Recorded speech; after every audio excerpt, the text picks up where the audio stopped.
Okay, 911, I want to report a blood libel. Blood libel. I've suffered a centuries-old anti-Black trope. That's how this works, right? Like if you're in the pro-Israel lobby and you deal with any sort of pushback or flack, you got to fall to the ground and cry victim. Well, it's my turn now, you guys, because yesterday, Ben Shapiro, who was invited as a guest to join Megyn Kelly on her tour, he pretty much just goes mask down, and it's obviously hilarious. He just lies. It's so weird. He just has nothing, so he lies and tries to pressure Megyn to respond to the lies. All I can say is the pro-Israel lobby is down real bad. They're I don't get what did he lie about. And this whole time we're going to go through her not addressing anything that Ben Shapiro says, and she's going to continue to just cry about Ben Shapiro. And it's just so funny. Let's check it out. writing fan fiction. They're like, it's like Bibi Netanyahu fan fiction. And on that note, I sat down with a woman on CNN and it went about as bad as you might have expected. Fantastic clips that are making the round. So let's jump right back into this. Happy Friday and welcome back to Candace. Actually, she got cooked on CNN. That is actually something we should go through. And you could tell she's angry about it. That girl on CNN cooked her nicely. Let's check it out.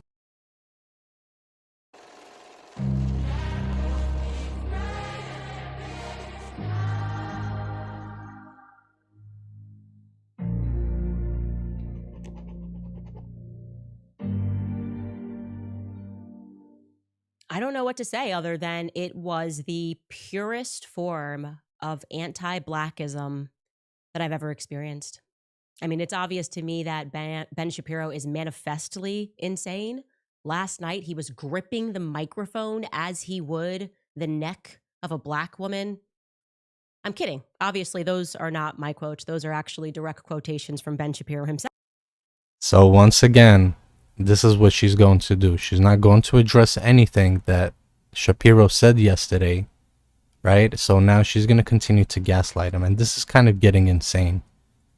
When he accuses others of anti-Semitism, whenever he hears anything that he doesn't like about Israel, those are actually his words. This is a real live tweet from Ben Shapiro. Accusing any American Jew who is pro-Israel of being Israel first is a pure form of anti-Semitism. That was directed at Nick Fuentes, which we'll circle back to. I mean, are you really serious? This dude is a straight up Hitler lover. And you think it's not justified to call him an anti-Semite? Like, how stupid do you look? Just Candace Owens has, grown her following on the death of of her supposedly friend. In my opinion, she is Charlie's enemy. She's TPUSA's enemy. But nonetheless, I'm not going to be able to watch for long, but yeah. Also, this was a real tweet directed at Ron Paul. Ron Paul is manifestly insane. As in previous debates, then Ben is a funny guy. He is. He's never trying to be funny. He just is funny when he's being serious and he's being seriously angry about a topic. It's just something that I enjoy to watch. And last night, he got on stage with Megyn Kelly. She had a tour stop in Florida.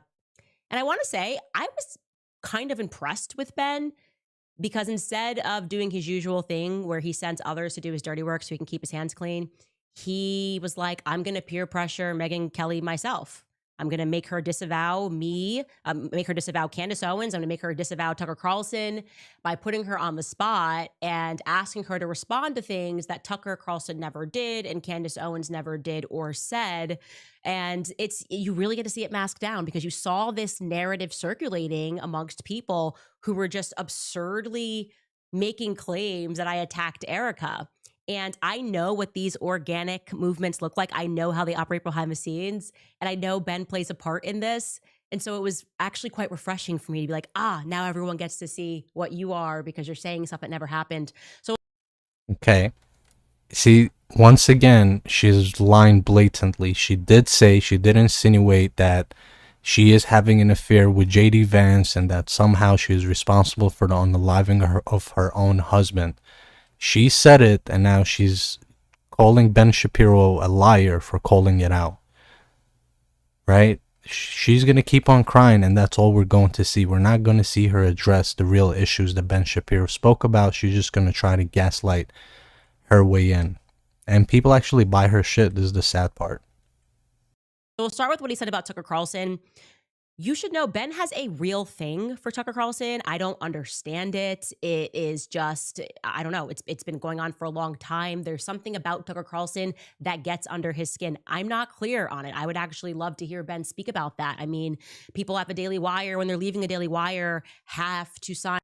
You know, once again, I don't know what the hell she's talking about. Just yesterday, Ben Shapiro said what he thinks about Tucker Carlson. He said, personally, I think he's a great guy. I could get along with him, so on and so forth. But she said it's politically that I disagree with him, and that's why I call him out. So we don't have to wonder. You just watch the full video or stop like trying to gaslight us. Agreements that they're not going to go work for Tucker Carlson for 6 months. It's strange. Anyways, he jumps into this explaining his upset that like Tucker left him on red. I don't know. Tucker and him had a nice conversation on the day that Charlie Kirk died, and Tucker then sent a nice text because Ben had called him. And I guess Ben thought there would be more of a follow-up, and there wasn't. So here is Ben complaining about that and then spinning it into the accusation that Tucker Carlson somehow supports Mamdani. I don't know. Take a listen. So I texted him and I said, thanks so much for calling. It means the world. It truly does. Should we do a show together talking about the DSA threat, Democratic Socialists of America threat, and orienting in the same direction? Happy to do whatever it takes to bring everyone back together for the fight that matters. And Tucker then wrote back, thanks, man. I appreciate it. I'm going to spend the next week or two thinking about how to be most effective. The country is clearly on the brink. I reached out repeatedly after that. Nothing happened. And again, I thought it was a good idea at the time. I think I felt differently after I saw what he did with Nick Fuentes, and after he proceeded, in my opinion, to spend the subsequent weeks doing literally nothing to fight the left. I say this with sadness because Tucker used to be, I think, a deeply important part of the conservative push to win. The number of times that Tucker Carlson has mentioned Zoran Mamdani since October 5th on his show is once. And it was in the context of Marjorie Taylor Greene and Tucker Carlson talking about the appeal of Zoran Mamdani. Just by way of contrast, not because I'm a perfect representative here, but because you talked about Zoran Mamdani a lot. A lot of us have. Since October 5th, I did 17 separate shows on Zoran Mamdani, including 4 in the last week before the election. Okay, because when you're orienting against the left, you really should orient against the left. So this just makes no sense. It makes entirely no sense. He's upset because I guess Tucker doesn't want to do a show with him in the future. A lot of stuff goes on in the background that you guys don't understand. So, okay. See, she's continuing to gaslight. The reason why he brought up that whole thing with Tucker Carlson is to prove that that he doesn't have anything personal against him. And it was Tucker Carlson that decided to call Ben Shapiro and speak about the whole DSA thing, right? It wasn't Ben Shapiro that reached out to him about it. So, you know, that was the whole point, and she's trying to gaslight I don't know what. As always, she's always going to focus on the stupidest things, and she's not going to address the real issue that Nick Fuentes is a Hitler-loving person, and he didn't get called out for it. In fact, he didn't even get called out for, you know, apparently saying some bad things about Tucker's father. He didn't even mention that, which he got very offended. But this is really getting stupid. Let me see how far we're in, but I'm gonna go for another minute, and then we'll move on to David Smith. How David Smith is applauding her for spreading propaganda about Charlie Kirk, and it's pretty disgusting. But let's check it out for another minute. That's on Tucker. If Tucker doesn't want to collab with Ben, that's on him. Also, it's Tucker's platform. So what it means when you have your own show, which I don't know why the shock's Ben, is you can talk about whatever you want. If Tucker wants to do 6 months and he just wants to cover sports, it's his prerogative, and people can tune in or they can tune out. That's what the free markets mean. The free markets does not mean that the very same people who tried to artificially push Tucker out of the markets, the same people that applauded him being fired, the same people that have called him an anti-Semite, then get to dictate what he.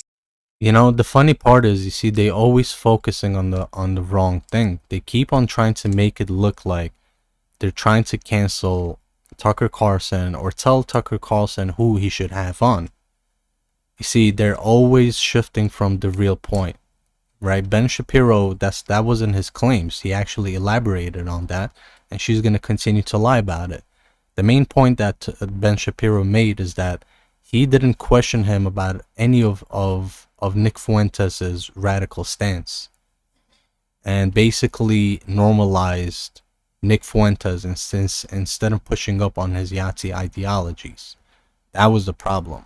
Now they're trying to make it a whole different thing. Nobody said you shouldn't panel him or we should cancel Tucker. These people always want to deflect, and I think everyone should pay attention to that the most. He speaks about on his show. Like that actually just makes entirely no sense. It's not Tucker's responsibility. Doesn't live in New York City. It's not his responsibility to use his platform to speak about Mamdani 17 times. It's very strange. But to the insinuation that Tucker saw. Also, I want to add, you see, this is the same tactic they use when it comes to calling calling Nick Fuentes out for his Hitler ideologies, right? They say that it's not his responsibility. Tucker Carlson said it's not his responsibility to do that. If you want to question him harder, you should invite him to your own show. Once again, it said it's not my responsibility, yet they want to use the conservative side, but yet they don't want to act much conservative. So these guys are playing like both sides. These people don't even have a side anymore. These people are just like lost podcasters.